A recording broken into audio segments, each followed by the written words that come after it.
Hello and welcome to another in a series of model motors. Today I'm enjoying slot car racing. It's all a bit frantic, it's all a bit hectic, but it's absolutely fantastic. Also in the show, I meet art sculptor Greg Percival. We hear from Alex and Ralf, our resident experts, and the rally car back in the office is nearly ready to race. So, stick around.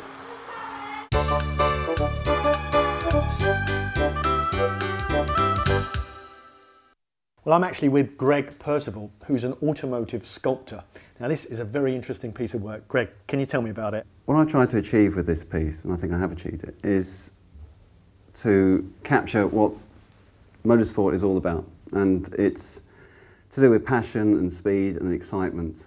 And dealing with a material such as this, this is bronze, which has been cast in bronze and silver plated. It's quite interesting to see the way everything's flowing back. It's all very fluid, and it's exactly what I wanted to achieve. The fact that the car's pushing through the air, I mean, it's very, very affected by forces, you know, wind turbulence, and the fact that these things are doing 200 miles an hour. I really wanted to capture the fact that it's dynamic, you know, it's really on the limit. Yeah. So in a lot of ways, it's very much a kinetic sculpture. So what was your inspiration behind the piece? I really wanted this to be really a generic Formula One car of the 90s. Other pieces which I'm working on at the moment are very specific.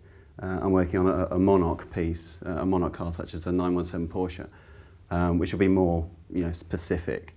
But there's some magnificent models you can buy, loads of, you know, fantastic models, and there's some great pieces of sculpture. But they're very defined. You know, the models are very defined. They're very detailed in particular. Yeah. And sculptures, as wonderful as they are, they can be quite vague in what they're doing. What I really wanted to achieve with a piece like this, and it will be through every other piece as well, is the clarity of the piece. It does look, say for instance, it does look like a Williams, or it will look like a 917, right. But it's actually, you know, moving and it's fluid, and you know, it's exciting. Okay, is it just a one-off then?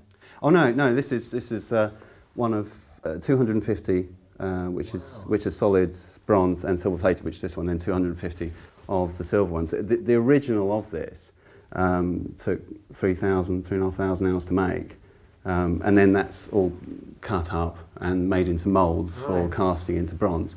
And all these pieces have to be silver soldered together. That's why it's each one takes, you know, up to a week to actually manufacture. But yeah, each one is individual. Each one is actually handmade. I started off with a piece of wood for this piece here, and then I bonded on pieces of plastic and used fillers to get these weird drip effects. I mean, this is what took so long, trying to work out how I was going to get the material to look as if it's fluid or molten. Do you work from a photograph? How does that work? Very difficult. It's very difficult. I made a lot of drawings. I had a few photographs which I went from, but then I sketched everything out. Say the front suspension pieces, I actually drew those out as like a technical drawing, where you get the top view and the front and the side and all that sort of thing. And I actually drew those out, and then from those I sort of did a basic outline saying wood or whatever, and then literally sculpted those pieces until they were correct.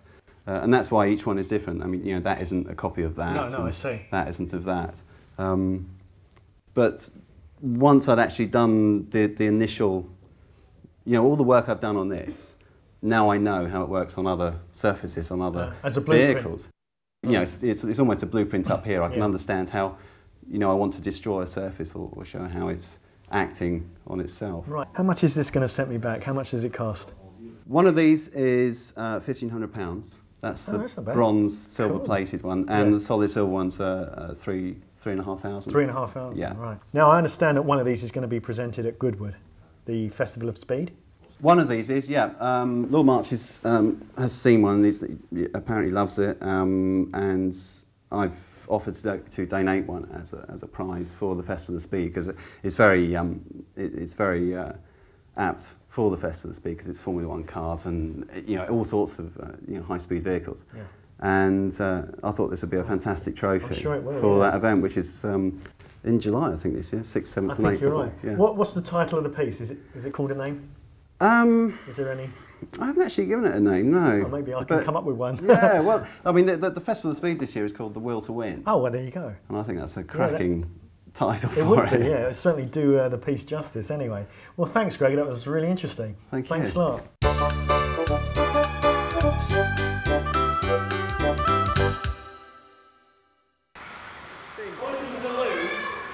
Now, believe it or not, slot car racing is now in its 6th decade and still remains today one of the best games you can play indoors. But how did it all start? Well, let me take you back to a time when play value was an unknown concept. This was literally the driving idea of a chap called Fred Francis, the man who created Sky Electrics and launched the game way back in the late 50s. Now, back then, the early sets comprised of 2 tin plate Formula One race cars, a figure-of-8 track which was made from rubber, and it was battery powered by a flat tin plate box with just an on-off switch.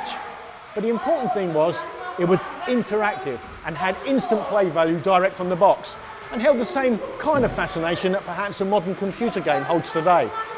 The important thing was it was 3-dimensional and gave you a chance to participate, a chance to race. Now, the thrill and excitement was, and remains, the participants' control of the car. The car didn't necessarily have to be accurate in design, although they've come a long way to achieving that since. They just had to be able to race. So in the late 60s, when tin plate and rubber gave way to a plastic car on a plastic track, the most significant change was the introduction of the individual trigger handheld control. Now, this transformed slot car racing overnight from a mere pastime to literally an international phenomenon. Now, these guys don't need helmets, but one man that knows a top tin lid when he sees one is Alex. Check this out.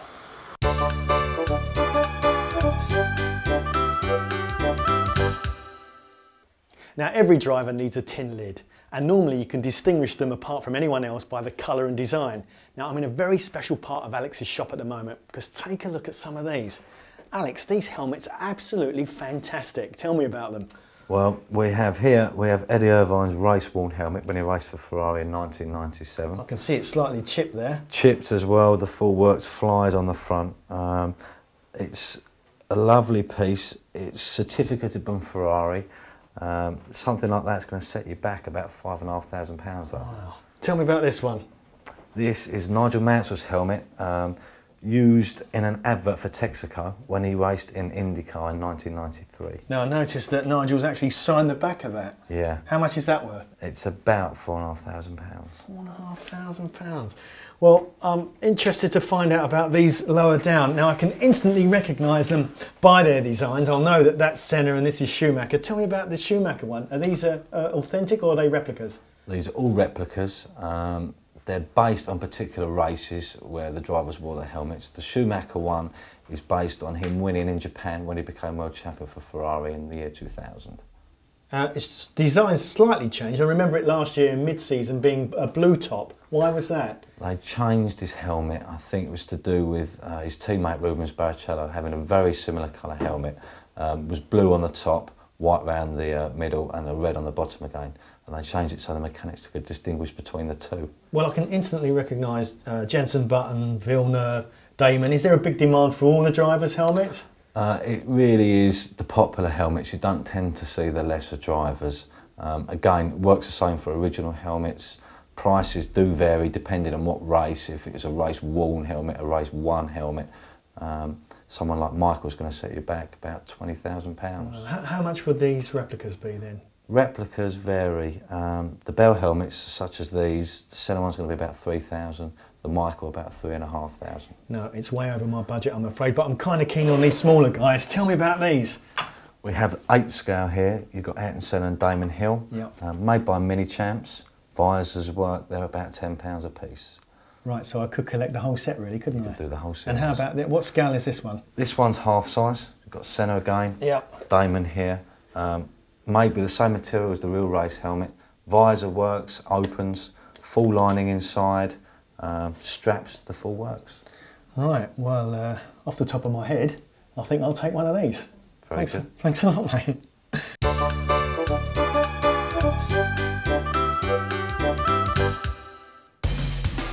Hello and welcome to the 5th series of our radio-controlled car build. This week I've sent the guys down to Mack Track in Macclesfield to test out the cars before the big race.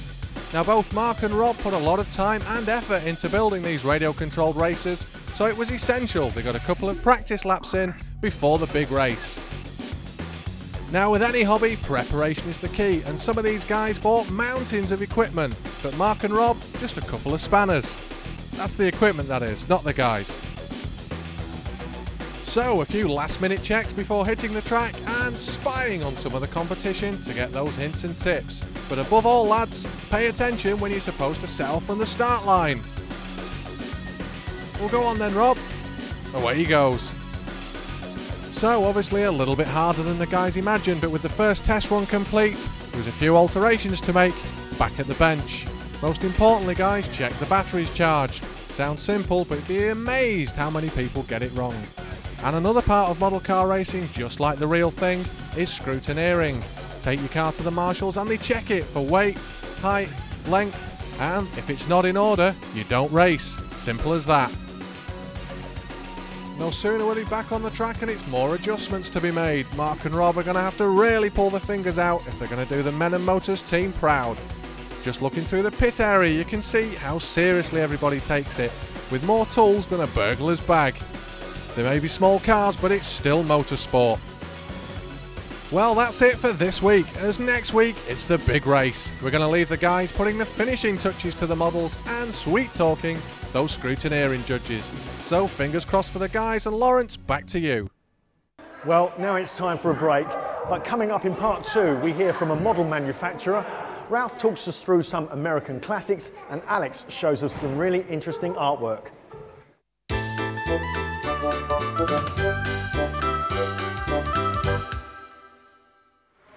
Well, welcome back. Here's Ralf with some American classics.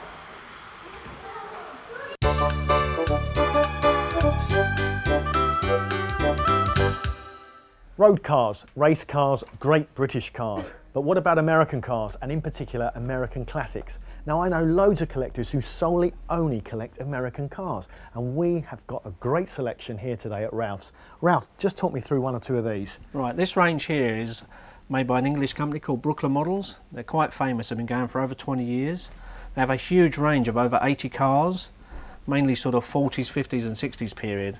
I mean, here we have a 1940s Cadillac. We do a kind of late 50s Ford Thunderbird. Oh, wow. Now, are they all 1/43rd scale? They're all 1/43rd scale. They're made of white metal. As you can probably feel, they're very heavy. Yeah, they are heavy. How much money would this set me back then? They're all the same price in Brooklands. They're under £50. Now, do you get customers that come solely in for an American car, let's say? Get a lot of American customers in here. Obviously, they remember these cars from their youth. And there's a big following in England too for American cars. Right, wow. Now, let's just move along, because I've noticed one or two other ones that have caught my eye, like this police car here. Yeah, this is a 50s police car, just come out. Now, that's in the authentic livery as well, I noticed. Yeah, that's right. But the most strangest one of the lot is this one, which is a Airstream Caravan. And we sell more of this Caravan than any of the cars. Right. How much is that then, as a set then? It's not actually sold as a set. They're always sold separately, so this would be the same price as a car, so under £50 and a car separate. Is there a popular period? I know 50s is the classic era, but... Late 50s, early 60s is the most popular. And any demand for, say, maybe a bigger scale model? There are 18 scale ones. Yeah, I noticed one earlier which caught my eye. What's that one, a Studebaker? That's a Studebaker Golden Hawk. Okay, well, I mean, feeling the weight of that, there's quite a lot of work that's gone in there. Yeah, how much? This has engine detail. Yeah, I was going to say, how much detail's under the bonnet? Even the windows go up and down in this one too, if you can get the door open. That's really splendid. This one's about £54, but there is actually a cheaper version in the same scale made by somebody else for about 25. Can I get others in the series? Lots. Different colours? Different colours, not for this car, but other cars like Cadillacs and Thunderbirds and Mustangs, all sorts of things. Terrific. Well guys, there you have it. Anyone who's really big on American classics, this is definitely the way to go.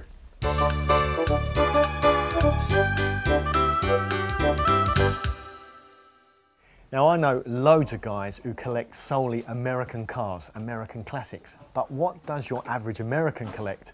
I'm in Ralph's shop and I've found a real life American who's a collector. Yeah. Tell me about your collection. Well, I've been collecting since I've been a small child, and I've got over 3,000 models in my collection.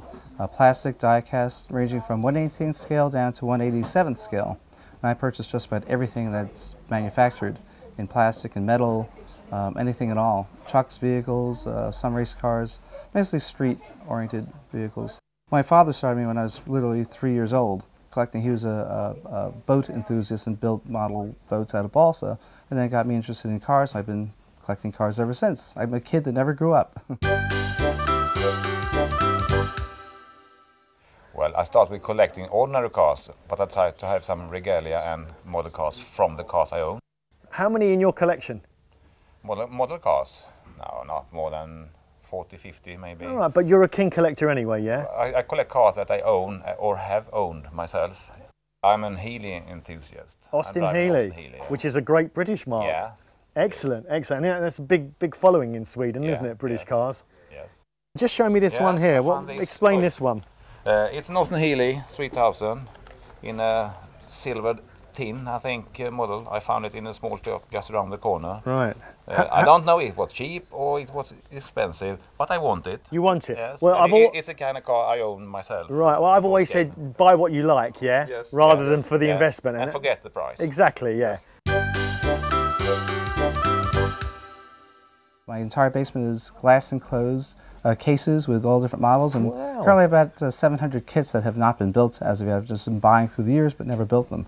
What would you be looking for today, say? Any new releases that I can't get in the States, any new special colors, anything unusual that I can't acquire.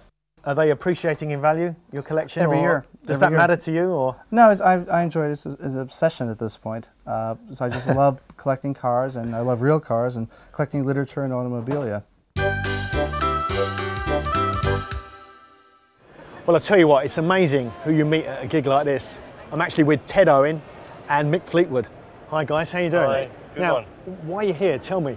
Well, we're here because Fleetwood Owen, the auction house, yes, the .com, yes, and I know. auction house, are selling this lovely vehicle here. Right here. Which used to belong to John Lennon, George Harrison, Wow. and Mary Wilson of the Supreme, so it's got a wonderful history. Right. And we're here screaming and shouting about it because we think it's lovely. What's it worth?